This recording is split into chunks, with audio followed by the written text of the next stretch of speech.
Colony వాసులకు సాయి గారు ఆసక్తిగా మన సర్పంచ్ గారు కోఆపరేషన్ తీసుకొని మన కాలనీకి ఎన్నో అభివృద్ధి కార్యక్రమాలు చేస్తున్నారు.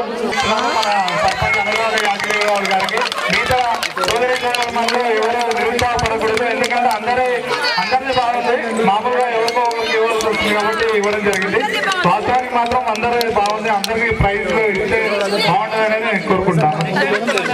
ఎందుకంటే ఇక్కడ సాంప్రదాయబద్ధంగా మన సర్పంచ్ గారికి ఇక్కడ విచ్చేసిన అందరికీ మరొక ధన్యవాదాలు. రోజుగా విచ్చేసినటువంటి మన అమ్మ మీ అందరి సహాయ సహకారాలు ఉండాలి, తప్పకుండా మీ సహాయ సహకారాలు ఉండాలని నేను కోరుకుంటున్నాను.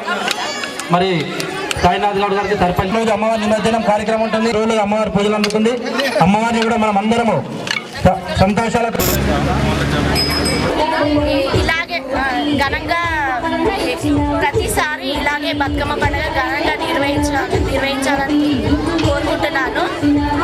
మహిళలందరూ ఇంత పెద్ద సంఖ్యలో వచ్చి బతుకమ్మ పండుగలో పాల్గొన్నందుకు చాలా సంతోషంగా ఉన్నది. అలాగే అందరికీ బతుకమ్మ పండుగ మరియు దసరా శుభాకాంక్షలు. రాష్ట్రంలో ఘనంగా నిర్వహించబడుతుంది. మా తెలంగాణ ప్రభుత్వం కూడా బతుకమ్మ పండుగ 10 కోట్లు రిలీజ్ చేయడం జరిగింది. దానికి హర్షం వ్యక్తం చేస్తున్నాము. రేపు దసరా ఉత్సవాలు కూడా మా దమ్మాడ గ్రామ ప్రజల సర్పంచ్ గారి చేతుల మీదుగా ఘనంగా నిర్వహిస్తాము. మన ప్రజలందరూ భక్తులందరూ అధిక సంఖ్యలో పాల్గొని కార్యక్రమం చేయాలని కోరుచున్నాము.